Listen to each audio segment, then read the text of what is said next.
नमस्कार। कभी ऐसा लगता है कि जिंदगी बस हमारे साथ हो रही है, हमारे लिए नहीं। मानो हम बस एक यात्री हैं और गाड़ी कोई और चला रहा है। आज हम इसी सोच को बदलने वाले हैं। ये सफर है हालातों का शिकार बनने से लेकर अपनी हकीकत, अपनी दुनिया खुद बनाने तक का। तो चलिए, एक बहुत सीधे सवाल से शुरुआत करते हैं। आपकी जिंदगी का रास्ता असल में कौन तय कर रहा है? बाहर के हालात, लोग, किस्मत या फिर आपके अंदर की दुनिया? ये सवाल बहुत जरूरी है क्योंकि हम अक्सर मानते हैं कि कंट्रोल बाहर की चीजों के हाथ में है। देखिए, हम में से ज्यादातर लोग क्या करते हैं? हम अपनी बाहरी दुनिया को ठीक करने में लगे रहते हैं। नौकरी बदल लो, शहर बदल लो, रिश्ते बदल लो, ये सोचकर कि सब ठीक हो जाएगा। लेकिन फिर भी घूम फिरकर वही पुराने नेगेटिव पैटर्न्स सामने आ जाते हैं। जानते हैं क्यों? क्योंकि असली जड़ जो हमारे अंदर है वो तो वैसी की वैसी ही है। और यहीं पर पूरा खेल पलट जाता है। सच तो ये है कि आपकी बाहरी दुनिया को आपकी अंदरूनी ऊर्जा, आपकी वाइब तय करती है।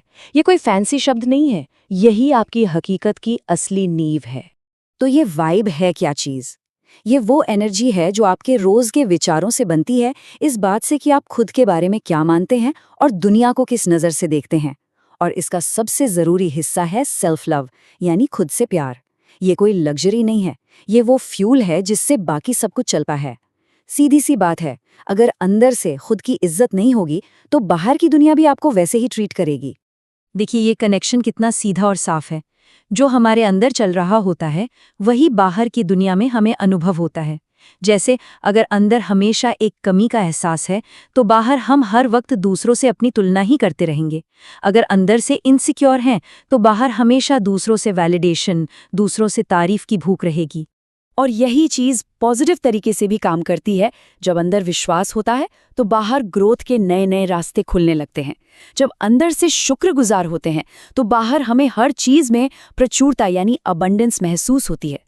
और जब अंदर सच्चा आत्म प्रेम होता है तो बाहर भी उतने ही हेल्दी और अच्छे रिश्ते बनते हैं। ये कोई मोटिवेशनल बात नहीं है, ये एक पैटर्न है, एक नियम है। ठीक है, तो क्यों तो समझ आ गया, पर अब सबसे जरूरी सवाल पर आते हैं, कैसे? तो चलिए अब उन तरीकों पर फोकस करते हैं जिनसे हम अपनी ये भीतरी नींव, अपनी फाउंडेशन को मजबूत बना सकते हैं।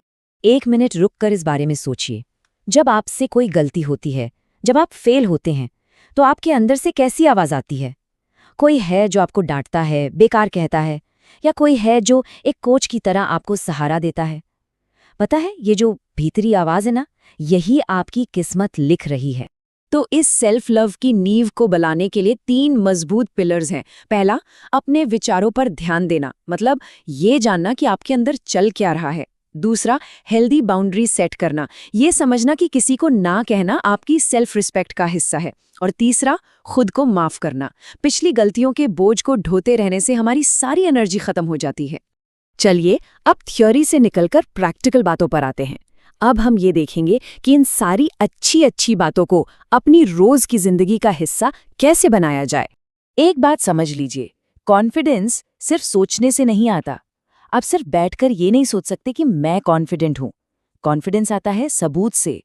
जब आप रोज छोटे छोटे एक्शन लेते हैं तो आपके दिमाग को सबूत मिलता है कि आप काबिल हैं, और यही सबूत धीरे धीरे गहरे आत्मविश्वास में बदल जाता है। तो ये रही 5 छोटी छोटी आदतें जो आज से ही शुरू की जा सकती हैं, खासकर अगर लाइफ बहुत बिजी है। पहली, अपनी बॉडी को थोड़ा मूव करें, चाहे कुछ मिनटों के लिए ही सही। दूसरी, दिन में बस 10 मिनट बिना फोन के शांति से बिताएं। तीसरी, अपने किसी एक नेगेटिव विचार को पकड़ें और उसे चैलेंज करें। चौथी, खुद से पूछें, आज मैं अपने लिए क्या अच्छा कर सकता हूं। और पांचवी, अपनी किसी एक खूबी को पहचानें और उसकी सराहना करें। ये छोटे छोटे कदम ही बड़े बदलाव की शुरुआत हैं। और हाँ, एक बात गांठ बांध लीजिए, निरंतरता तीव्रता से कहीं ज्यादा शक्तिशाली है। मतलब रोज थोड़ा थोड़ा करना कभी कभी बहुत ज्यादा करने से बेहतर है। ये उस बीज की तरह है जिसे रोज थोड़ा पानी चाहिए, एक दिन में बाढ़ नहीं। ये एक सैंपल प्लान है कि इन नई आदतों को अपने हफ्ते में कैसे शामिल किया जाए। चाहे तो इसका एक स्क्रीनशॉट ले सकते हैं, इससे आपको ट्रैक पर बने रहने में मदद मिलेगी। ये याद दिलाएगा कि सेल्फ रिस्पेक्ट कोई मंजिल नहीं बल्कि एक रोज की प्रैक्टिस है। तो इन सब का नतीजा क्या होगा? नतीजा ये होगा कि आप एक रिएक्टिव स्टेट से निकलकर एक क्रिएटर स्टेट में आ जाएंगे।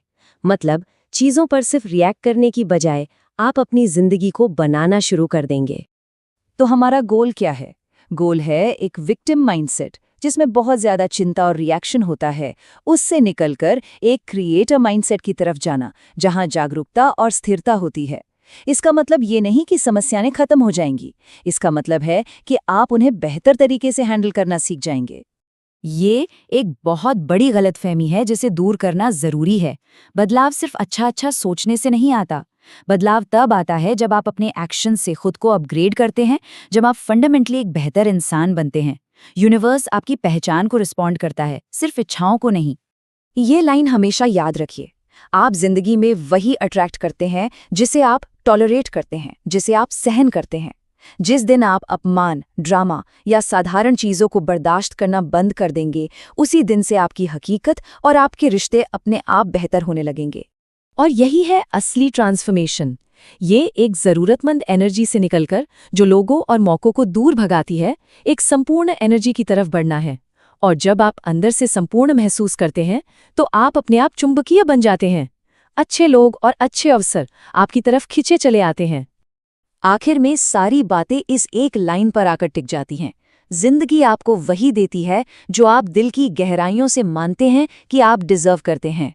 आपकी बाहरी दुनिया आपके भीतरी विश्वासों का बस एक आईना है। तो मैं आपको इसी एक सवाल के साथ छोड़कर जा रहा हूं। आज से आप क्या तय करेंगे कि आप किसके हकदार हैं, बेहतर के या बस जो मिल रहा है उसके? याद रखिए, चुनाव हमेशा आपके हाथ में।